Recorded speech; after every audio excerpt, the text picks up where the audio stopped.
وأصحابه ومن تبعهم بإحسان إلى يوم الدين. Ibu jamaah majelis ilmu Syamila yang dimuliakan oleh Allah Subhanahu wa taala.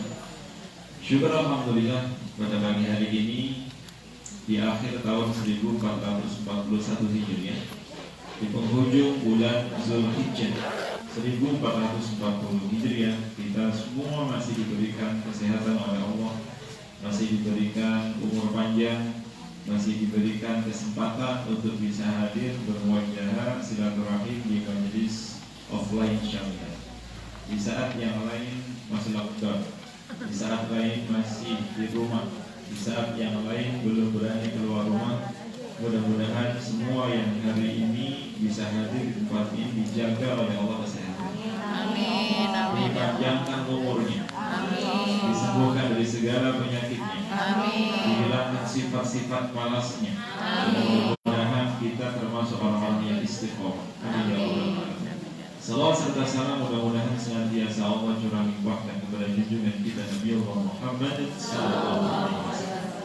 Serta seluruh keluarga beliau, sahabat beliau, dan kita semua yang hari ini hadir rela jauh-jauh dari selatan, timur, utara, dan barat dipertemukan oleh Allah di tempat ini. Mudah-mudahan kelak di hari kiamat kita termasuk orang yang mendapatkan syafaat dari Rasulullah. Amin ya rabbal alamin. Syukur alhamdulillah, saya senang pagi hari ini. Saya lihat ibu-ibu semangat. Kalau jamaahnya semangat, ustaznya semangat. Tenane tat. Tadi baca Al-Mulk tinggal sedikit doang. Diselesaikan sampai selesai alhamdulillah. Surat yang harus kita jadikan sebagai bacaan harian. Kalau bisa tidak tidur sebelum baca Al-Mulk. Walaupun kita belum hafal 30 juz, hafalkan 30 ayat surat Al-Mulk. Karena Nabi mengatakan, "Wudittu law anna hadhihi surah fi qalbi kulli insanin min ummati." Aku sangat ingin agar surat itu yang jumlahnya hanya 30 ayat tersebut, surat Al-Mulk, dihafalkan oleh umatku sehingga berada di dalam dada umat. Maksudnya dihafalkan. Yang belum hafal baca di malam insyaallah hafal. Sebelum tidur kita baca sampai ketiduran. Baru ta'awud basmalah sudah ketiduran. Itu bawa mimpinya baca Al-Mulk, Masya Allah. Ada ya kayak gitu ya? Maka orang yang sampai tiap malam baca Al-Mulk, wiridanya Al-Mulk, insya Allah tidak akan disiksa di alam kubur. Surat Al-Mulk yang kita baca tadi akan menjadi cahaya yang bisa menerangi kegelapan alam kubur. Apalagi tidak hanya Al-Mulk, termasuk surat-surat yang lain. Maka mudah-mudahan cinta kita terhadap Al-Quran meskipun dalam keadaan pandemi seperti ini bukan turun, bukan melemah, tapi semakin meningkat. Ini bisa dikatakan apa ya? Sejarah. Kita menjadi bagian dari sejarah. Kenapa? Karena hari ini hari terakhir di bulan Zulhijjah 1441 Hijriah. Nanti malam atau nanti sore itu sudah pergantian tahun. Kok ada ayat ini? Atau jangan-jangan nanti tahun baru Masehi sudah seperti biasa. Lalu tadi lewat jalan Kaliurang saja sudah macet. Kayaknya sudah berakhir pandeminya. Pandeminya berakhir tapi korbannya bertambah ya. Ya mudah-mudahan kita termasuk orang yang dijaga oleh Allah. Karena jangan sampai malam tahun baru masih adem ayem, kayaknya gak ada apa-apa.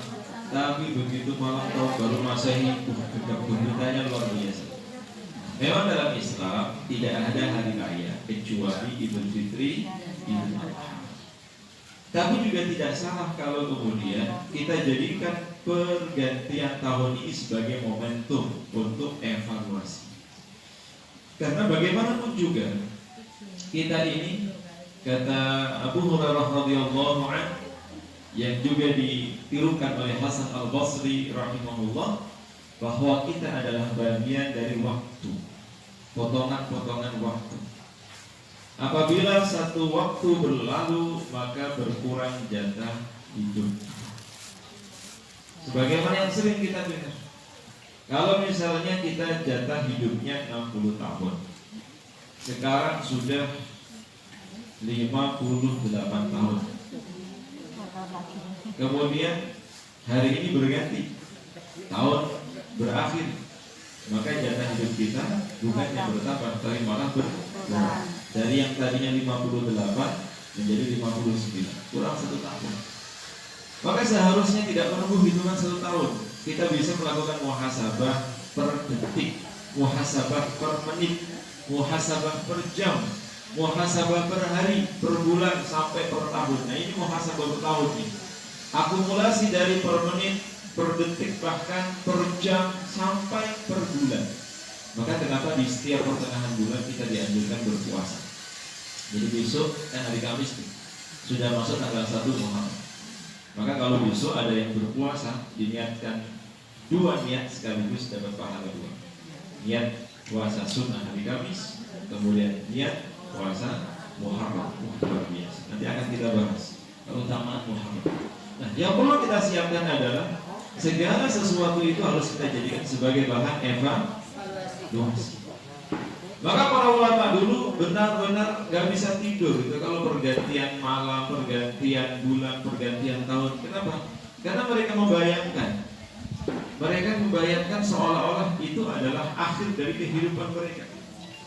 Karena siapa sih yang tahu kematian itu tidak menunggu sudah tua.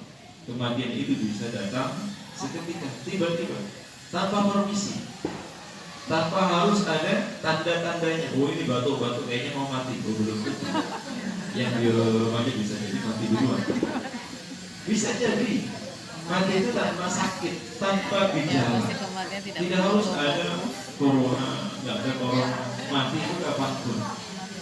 Maka yang perlu kita siapkan bukan mengetahui kapan kita mati, tapi apa yang sudah kita persiapkan untuk kita bawa mati. Maka bersyukur kita kalau pagi hari ini kita kumpul di sini, ikut kajian di sini, malaikat itu menjadi saksi. Walaupun seandainya kita mati hari ini nggak takut, nggak khawatir. Kalau Ustaz takut, ya takutlah saya. Siapapun sih pasti ada rasa takut. Takut kenapa? Takut kalau bekal yang dia bawa itu belum banyak. Padahal kehidupan kita di akhirat itu sangat ditentukan oleh kehidupan kita di dunia. Bagaimana kehidupan kita di dunia, itulah cerminan kehidupan kita nanti di akhirat. Kalau di dunianya kita banyak berbuat baik, maka di akhirat tinggal download, tinggal mundur, tinggal menerima. Hal jazaa'ul ihsani illal ihsan. Tadi dibaca ya? Surat Ar-Rahman ayat 60. Tidak ada balasan kebaikan kecuali kebaikan pula. Artinya kalau di dunia kita banyak melakukan kebaikan, seperti pada saat kajian yang lalu saya sampaikan, urusan kita itu bukan dengan manusia, tapi urusan kita itu dengan Allah. Gak ada urusan dengan manusia. Pokoknya kita berbuat baik tanpa syarat. Mau dipuji, mau disanjung, tepuk tangan gak butuh kita. Urusan kita dengan Allah. Yang penting di mata Allah kita baik. Cari mukanya jangan ke manusia, tapi cari mukanya ke Allah. Kapan cari muka ke Allah? Ya pagi hari ini ngaji itu cari muka ke Allah. Jika suami tanya, mau kemana? Cari muka. Pengajian, cari mukanya ke Allah. Jangan tetap bertemu juga. Tapi ada cari muka yang tidak diketahui oleh siapapun. Siapa? Kapan? Ya pada saat dia mulai, pada saat tahajud. Oh itu pasti dapat muka kita di mata Allah. Karena yang lain tidur, kita bangun, kita yang paling mencolok. Di antara hamba-hambanya Allah sebagian besar tidur, kok kita bangun, kita dapat muka ya, di mata Allah Subhanahu wa Ta'ala. Maka jangan pernah kita memberikan syarat apapun. Saya mau berbuat baik kalau, saya akan berbuat baik jika. Itu gak niat. Kalau kita mau berbuat baik, ya berbuat baik saja.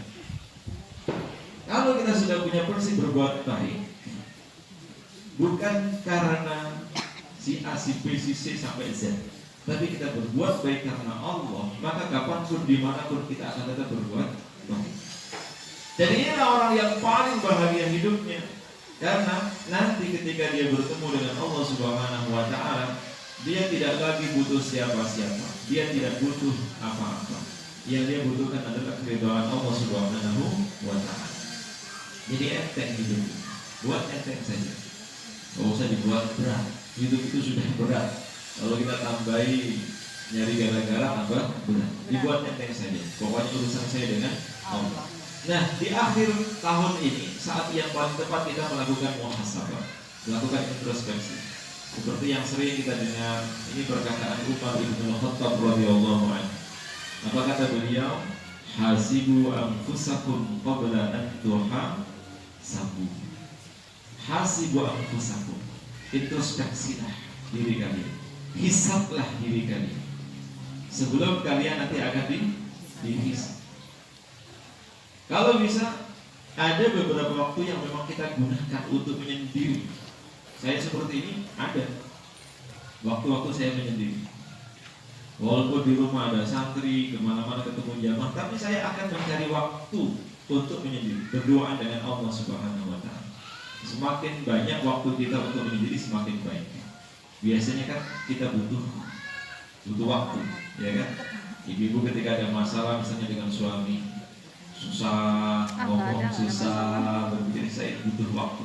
Boleh ada waktu antara kita dengan Allah, kalau bisa memang kita sediakan.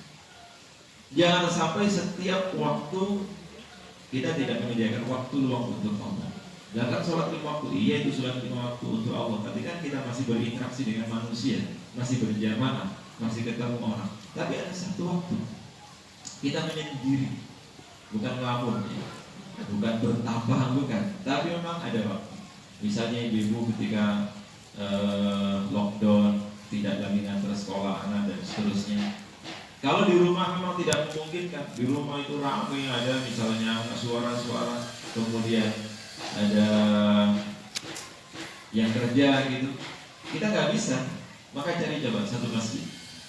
Jadi saya sholat di masjid ada banget untuk semedi bagus di masjid manapun, masjid yang sepi, niatnya untuk memakmurkan, cari masjid yang sepi. Kalau kayak masjid Jogokarya, Syuhada, sudah ramai. Cari masjid yang paling sepi, di situ kita sholat, kemudian kita bertafakkur. Kita tafakkur. Apa tafakkur itu? Merenung. Bukan melamun, tapi merenung. Kita mentafakuri diri kita. Kita punya waktu seperti itu luar biasa. Itu golden time, waktu emas. Maka ketika kita menyendiri, tidak ada yang kita tanya kecuali diri kita sendiri, maka kita akan menemukan jawaban yang menakjubkan. Misalnya, kita mengajukan beberapa pertanyaan ke diri kita. Hidup sudah terlalu lama di dunia, sudah banyak yang saya lakukan. Kira-kira amal kebaikan saya diterima Allah atau tidak ya? Tanya diri kita. Yang tahu hanya kita sama Allah. Selama ini kebaikan yang saya lakukan itu apakah murni karena Allah atau ada karena pencitraan? Nah itu yang tahu diri kita. Waktu kita menyendiri itu adalah waktu yang paling efektif untuk apa? Mengasah ketajaman mata hati. Ketika seseorang ada waktu yang memang disediakan untuk menyendiri, maka dia akan memiliki firasat yang kuat, memiliki ketajaman mata hati. Karena memang butuh waktu tertentu untuk mengasah ketajaman jiwa kita. Butuh waktu untuk merenung. Maka di dalam Al-Quran itu di setiap akhir ayat ada perintah Allah agar kita merenung, agar kita bertafakkur. Afala tatafakkarun, afala tatadakkarun, afala yatadabbarun, dan lain sebagainya. Yang artinya sama. Apakah kalian tidak berpikir? Apakah kalian tidak merenung? Apakah kalian tidak mau berangan-angan? Dan seterusnya. Maka ada satu ayat yang pernah dibaca Nabi dalam satu sholat malam beliau, satu sholat malam yang jumlahnya hanya 2 rakaat, dimulai dari ba'da isya berakhir menjelang subuh. 2 rakaat dari mulai habis isya sebelum tidur sampai menjelang subuh. Yang dibaca Nabi hanya satu ayat diulang, satu ayat. Padahal Nabi itu sudah mau tidur. Kata Aisyah radhiyallahu anha, Sayyidatuna Aisyah itu istri Nabi, sudah di ranjang, sudah mau tidur, sudah mau selimutan. Tiba-tiba Nabi mengatakan, wahai Aisyah, izinkan aku untuk menghadap Rabbku. Aku minta izin untuk menghadap Allah, kata Rasulullah. Padahal dalam benaknya Aisyah, wahai Nabi, engkau tidak izin kepada aku pun sudah pasti aku izinkan. Masa dadak sholat saja minta izin? Itu akhlaknya Nabi. Kalau para suami gimana dia? Kebalik. Kebalik. Sudah bersyukur dari kau izin. Tapi itu Nabi, sholat saja. Dan sholatnya Kita Nabi yang itu minta tidak izin ya. keluar rumah. Sholatnya Nabi itu di kamar. Sholatnya Nabi itu di tempat tidur, samping ranjang Aisyah. Tapi mau sholat saja Nabi minta izin. Wahai Aisyah, izinkan aku untuk menghadap Rabbku. Akhlaknya Nabi luar biasa. Suami mancing gak istri. 5 hari nggak pulang. Maka gak ada kabar. Contoh Rasulullah, suami yang luar biasa. Aisyah mengatakan, wahai Nabi, kok segitunya? Engkau tidak diizin pun tidak apa-apa. Tapi Nabi menunjukkan akhlak mulia seorang suami yang selalu menghargai istri. Istri itu harus dihargai. Berapa harganya? Enggak harus dihargai pakai uang, tapi diperhatikan. Apakah salah kalau kemudian suaminya tiba-tiba butuh sholat? Ya nggak salah, tapi adabnya nggak. Baik, mau istrinya dicuekin tidur sendiri, suaminya nonton TV di depan, nonton TV di depan TV. Nabi itu keluar dari ranjang itu mau sholat minta izin. Setelah itu kata Aisyah, Rasulullah mengangkat kedua tangan. Beliau sholat menghadap kiblat karena samping kamar Nabi itu adalah Masjid Nabawi, ya, masjid itu. Waktu itu memang belum jadi satu. Rumahnya Nabi di samping masjid. Kalau sekarang kan sudah di dalam masjid. Kalau dulu ini rumah Nabi masih di sini. Dulu masjidnya Nabi jalan kaki. Rumahnya Nabi tidak di dalam masjid. Karena Nabi sudah meninggal, dimakamkan di situ, masjid perluasan, sehingga saat ini Masjid Nabawi, makamnya Nabi itu berada di dalam Masjid Nabawi. Kalau dulu ini rumahnya Nabi persis, itu Masjid Nabawi. Nabi sholat tidak di dalam masjid, tapi sholatnya Nabi di rumah. Sholatnya Nabi di rumah, sholat sunnah. Maka Nabi mengatakan, wa afdhalus sholati, sebaik-baik sholat adalah sholat yang kalian kerjakan di rumah-rumah kalian, kecuali sholat wajib. Ibu kalau bisa rumahnya dipakai sholat, sholat duha di rumah, sholat malam di rumah, qabliyah ba'diyah di rumah, sholat sunnah di rumah. Semakin sering kita pakai rumah kita untuk sholat, itu bisa meminimalisir konflik rumah tangga. Karena kalau misalnya ada rumah tangga yang konflik, ya rumah tangga, rumah konflik di rumah tangga konflik, itu artinya rumahnya jarang dipakai sholat, rumahnya jarang dipakai ngaji, rumahnya jarang dipakai untuk beribadah. Kenapa? Karena ya nanti ibu bocor. Ada satu jin, ada satu syaitan yang spesialis menggoda rumah tangga. Namanya siapa? Dasi. Ya.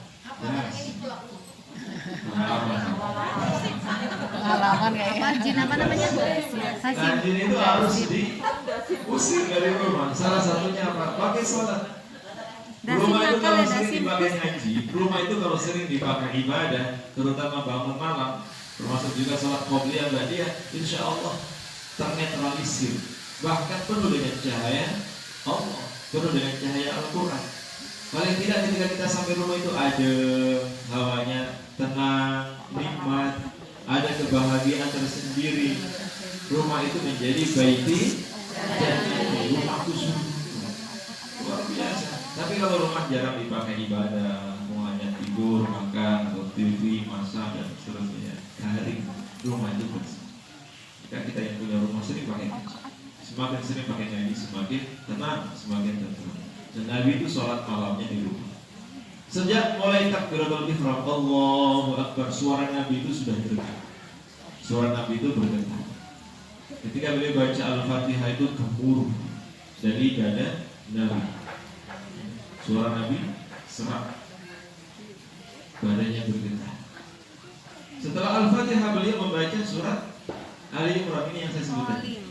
Surat Ali Imran satu ayat saja yang beliau baca dari mulai pada isya sampai menjelang subuh. Satu ayat ini diulang-ulang terus oleh Nabi. Ada yang tahu ayat berapa? Enggak tahu. Ayat 190 surat Ali Imran. Juz berapa sih? Surat ketiga ayat 190. Ini ayat diulang oleh Rasulullah SAW. Terus diulang-ulang. Sesungguhnya Boleh dalam kita penciptaan membaca langit dan Quran, bumi dan pergantian membaca malam satu dan ayat siang yang terhadap diulang tanda-tanda berkali-kali. kebesaran Allah bagi yang Sekaligus berakal. direnungkan. Satu ayat saja. Ayat إن في خلق السماوات والأرض واختلاف الليل والنهار لآيات لأولي الألباب الذين يذكرون الله قياما وقعودا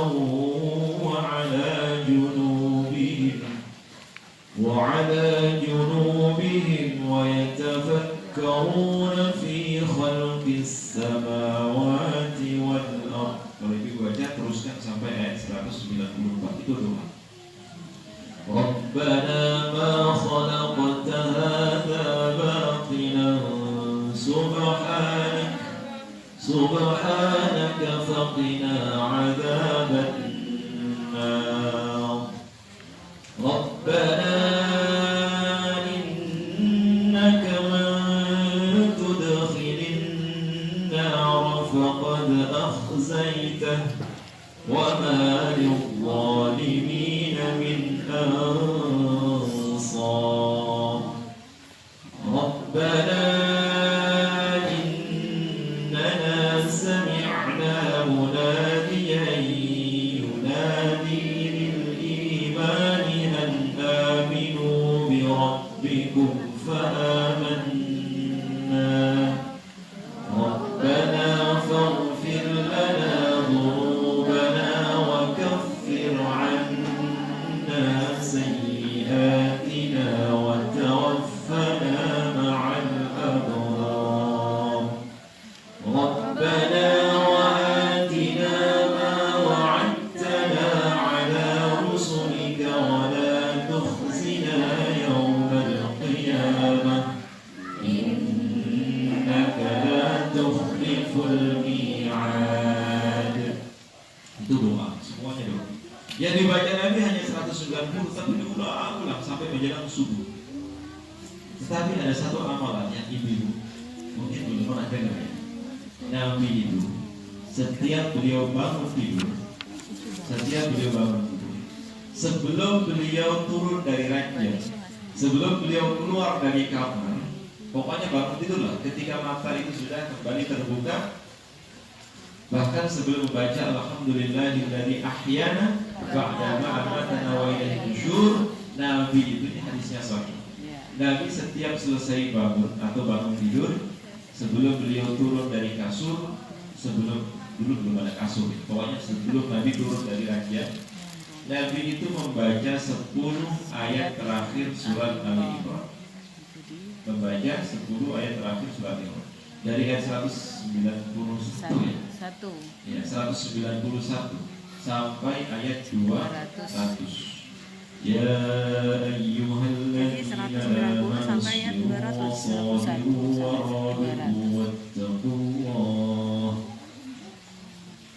wattaqullaha la'allakum tuflihun. Ayat 200. Oh, dari 191 Iya, sampai 100. 200. Itu dibaca Nabi setiap selesai Bangun tidur. Kalau belum hafal baca kan? Pokoknya begitu kita bangun baca. Oleh karena itu kalau bisa Qurannya juga di bawah tidur. Aduh, Yang ketiduran. ditaruh di ruang tamu, jangan ditaruh di dapur.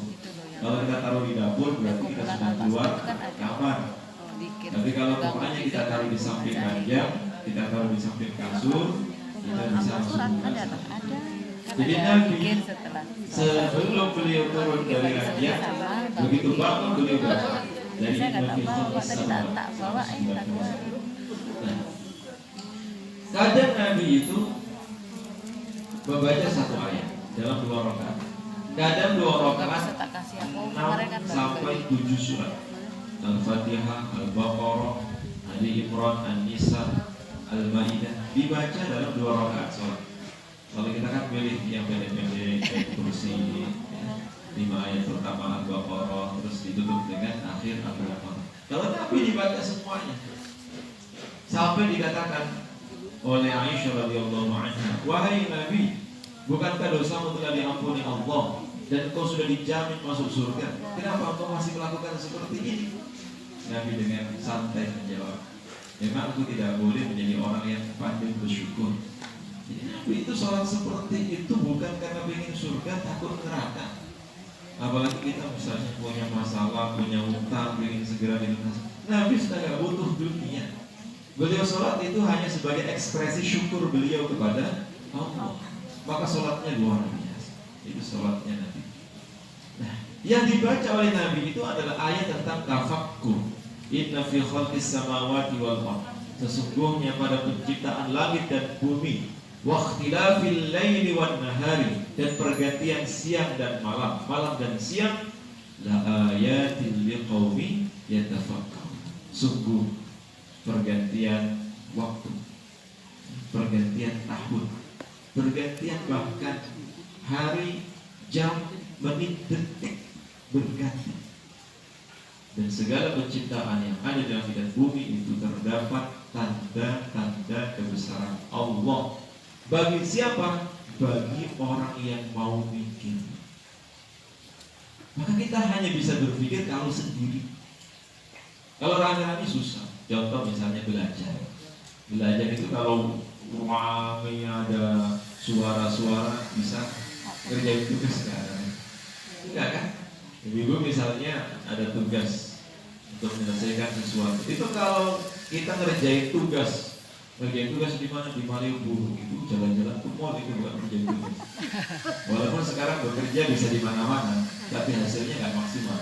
Kalau ingin hasilnya maksimal, belajar yang intens, belajar yang maksimal, maka harus steril dari mana-mana. Suaranya bisa kita minimalisir. Tapi ada yang belajar dengan misalnya media musik dan lain sebagainya. Tapi paling tidak kita berusaha untuk menjaga bahwa ada waktu-waktu ketika kita sendiri kita bisa lebih khusyuk, kita bisa lebih konsentrasi. Tapi kalau kita dalam keadaan yang ramai, susah. Sama seperti menghafal Quran. Ada yang sudah mulai menghafal Quran. Ketika kita menghafal Quran di terminal dengan menghafal Quran di dalam rumah yang sepi, kira-kira lebih cepat mana? di rumah yang sepi. Soalnya kalau menghafal di terminal. Tapi terus ketiduran kalau sepi. Menghafal tapi nggak nyantol. Ngantuk.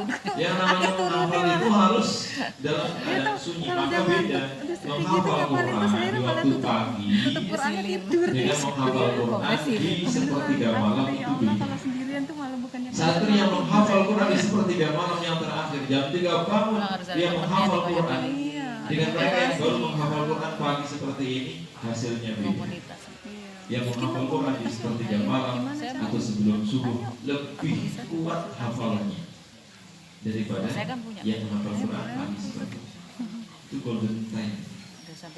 Walaupun tidak banyak yang dihafalkan, kita hanya menghafal 1 ayat, tapi menghafalnya di sebelum subuh. Kita menghafalnya di sepertiga malam yang terakhir. Maka itu jauh lebih kuat daripada pagi menghafal 10 ayat. Coba bagikan besok. Yang nempel itu yang 1 ayat yang dihafalkan di waktu sepertiga malam yang terakhir. Yang 10 ayat dihafalkan pagi, siang atau sore, mungkin setelah itu hilang. Begitu yang terjadi. Maka ada waktu-waktu tertentu untuk merenung. Nah, kapan waktu yang terbaik untuk merenung itu? Salah satunya ya di sepertiga malam yang terakhir. Meskipun ada sahabat yang mereka membiasakan, kalau sudah terbiasa itu kapanpun bisa. Malah kalau terbiasa tidur kapanpun bisa, pengajian tidur pun bisa, Jumatan tidur juga bisa, ya. Wami tidur juga bisa, tetangganya nyumat percot tidur juga bisa. Memang biasa tidur. Tapi kalau nggak biasa tidur itu harus nyari kasur yang empuk, ya kan? Ruangan yang ber-AC, nggak bisa sembarangan. atau makan dulu yang kenyang baru bisa tidur. Tapi Ya, orang kalau bisa lapar susah tidur ya. dalam keadaan apapun. Rucuk gitu perut Apalagi rasanya ya. sampai Lagi tidur. turun utang Nah, para sahabat itu menjadikan pergantian siang dan malam, terutama menjelang maghrib. Menjelang maghrib. Coba ya, kalau kita misalnya di dalam rumah terus kita tidak akan tahu kapan pergantian siang dan malam. Maka ada saat-saat ibu-ibu itu ya nggak harus naik gunung gitu ya, nggak harus. Coba kalau kita rihlah atau mungkin Ayo dong, Tak, alam, kapan Syamila ya, diajakin? rekreasi misalnya itu di alam yang terbuka kita melihat spektrum warna yang berubah dari tadinya terang kemuliaan tiba-tiba malam itu luar biasa. Kalau kita mau merenung ya tadinya terang beneran kemudian menjadi gelap gulita. Ini kekuasaan Allah, bukan aturan manusia. Tapi kalau kita di rumah, yes, di rumah yang kita lihat tembok gitu aja, gelap lampu dinyalakan, ya asik tidur seperti itu. Kecuali kalau misalnya ibu-ibu punya rumah di lereng apa gitu ya, bisa melihat view-nya langsung laut, view-nya langsung gunung, atau bahkan punya halaman seperti ini kan masih luas tuh. Tengok-tengok di jublo sambil lihat perubahan pergantian. Maka disitulah kita akan bertafakur. Waktu berganti dari yang tadinya gelap menjadi terang menjadi gelap. Itu ada tanda-tanda kebesaran yang sebetulnya memiliki korelasi yang sangat erat dalam diri kita. Kita ini akan mengalami perubahan. Kita juga akan mengalami penuaan. Gak jadi. Kita akan mengalami perubahan. Karena kalau disebut tua gak mau ya. Dan itu fakta. Tahu aja. Alam ini kan terus-menerus berubah. Kita mau tidak mau ya ikut berubah. Masalahnya, adakah perubahan itu membawa kita ke arah yang lebih baik atau stuck? Maka kita berharap di penghujung tahun 1441 Hijriah ini kita bisa menutupnya dengan penuh kebaikan, dan besok pagi kita mulai juga dengan kebaikan. Karena yang dilihat oleh Allah itu bukan depannya seperti apa, tengahnya seperti apa, tapi yang dilihat oleh Allah itu adalah endingnya. Maka kalau bisa dicatat ini hadis, innamal a'malu bukan innamal a'malu Hafalan ditulis dihafalkan setelah itu biar kita paling nggak punya hafalan 2 hadis ya. Innamal a'malu ya bahasa tulisnya ya, nggak ada biniatnya. Innamal a'malu bil khawatimi. Innamal a'malu bil khawatim. Coba dibaca semua. Innamal a'malu bil khawatimi. Innamal a'malu bil khawatimi. Apa artinya? Enggak tahu. Sesungguhnya amal perbuatan itu tergantung dari akhirnya. Amal perbuatan kita itu tergantung dari akhirnya. Endingnya seperti apa? Walaupun sejak kecil rajin ke masjid, ahli ibadah, puasa, tapi bahasa meninggal dunia dalam keadaan murtad, dalam keadaan kafir, meninggal dunia dalam keadaan musyrik, ini kan masalah, habis semua amal. Lain asyrak la yahbatanna amal. Masalahnya kita nggak tahu nanti kita itu meninggal dunia dalam keadaan apa. Masih muslim, masih senang ngaji, masih senang Quran, itu kadang ada yang tahu. Padahal yang dinilai oleh Allah, yang ditentukan itu bukan sekarang, tapi nanti. Maka kalau kita lihat orang jangan sekarang, bagus ya sekarang ya, nggak bisa. Nantinya seperti apa? Sesungguhnya amal perbuatan seseorang itu ditentukan dari endingnya. Contoh Ramadan, mau awal Ramadan semangat 45. Tarawih di masjid, iktikaf di masjid. Iktikaf mantap. Begitu mendekati lebaran, ganti tempat iktikaf di mall, ya. Di sana menghabiskan. Kemarin corona nggak gitu. Ya. Kemarin Ini corona terjadi. Nggak terjadi. Maka hati-hati, jaga betul amalan kita sejak awal kalau bisa sampai akhir. Jangan hanya euforia di awalnya saja, akhirnya bubar, akhirnya ambiar, habis tidak tersisa. Yang dilihat oleh Allah bukan kemarin, yang dilihat oleh Allah adalah hari ini dan akhirnya bagaimana. Maka kenapa Nabi ketika ditanya, wahai Rasulullah, kenapa engkau kok senang puasa Senin Kamis? Apa jawab Nabi? Karena hari Senin adalah hari lahirku, dan hari Kamis itu adalah hari diangkatnya atau dilaporkannya amal perbuatan umat manusia kepada Allah. Dan aku ingin agar amalan terakhir yang dicatat oleh malaikat itu aku dalam keadaan berpuasa. Maka dianggap dari hari Jumat sampai Kamis kita seperti orang yang ahli puasa. Begitu pula ada pergantian malaikat, shift sifat malaikat itu.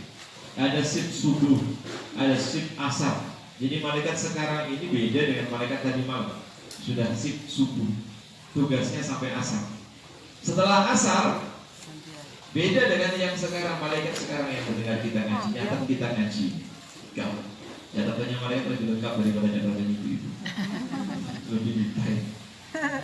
Dengan malaikat yang nanti asar, nunggu kita sampai malam, beda dengan yang siang.